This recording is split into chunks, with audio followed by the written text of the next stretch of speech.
الحاجة الثانية بقى اللي عايز اقولها، الكلام اللي بيقوله الدكتور بركة فيما يتعلق بالدولة المدنية، لا هذا صلاح علمي، وسيفل ستيت وسيفل سوسايتي وسيكل ستيت، وهذه المصطلحات موجودة ومعروفة كل حاجة.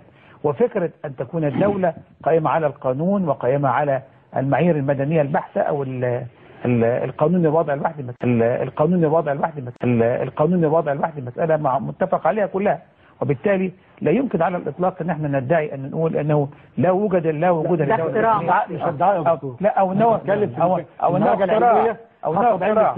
ايوه ماشي، ايوه ما بتكلم الدستور بتاع ونغير الدوله هذه الكلمه مطلقه ماشي. لا ماشي، عشان حضرتك قلت نرجع لدائره المعارف ونرجع للكتب ونشوف. دكتور اسامه بيرد ان حضرتك قلت ده اختراع مصري. اختراع مصري.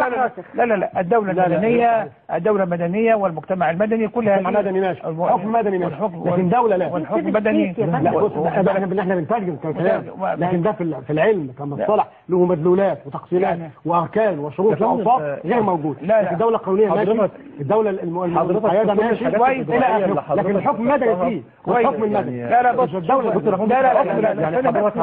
يعني بص يا استاذ، احنا ما نخليناش نستغرق المساله، مش مساله مصطلحات، مش مصطلحات يا دكتور بركه ماشي. بص يعني فيها دوله دي مساله ثانويه. مش عارف يسمع. المساله هي فكره مباشره ومحدده. هل هناك مرجعية دينية لهذه الدولة أم أنها مرجعية مدنية، مرجعية قانونية، مرجعية دستورية؟ هو ده الأساس.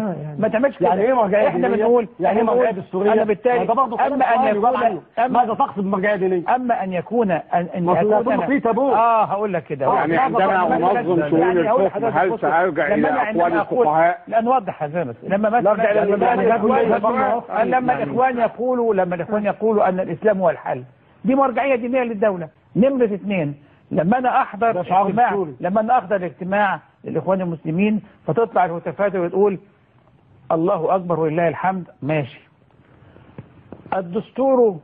القرآن دستورنا والرئيس زعيمنا والرسول زعيمنا والرسول زعيمنا القرآن دستورنا والرسول زعيمنا والجهاد في سبيل الله. إذا أنا عايز أقول إيه؟ بصي، أنه المسألة شديدة الوضوح وبسيطة جدا.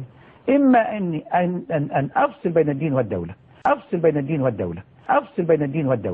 أو أنظم العلاقة بين الدين والدولة بما لا يجعل هذا تداخل ولا يجعل ليه أساسا دينيا. لما تيجي تحدث أو يحصل مشكلة سياسية معينة ما ترجعليش للقرآن، إنما ترجع للدستور وترجع للقانون. ما ترجعليش للقرآن إنما ترجع للدستور وترجع للقانون. ما ترجعليش للقرآن إنما ترجع للدستور وترجع للقانون.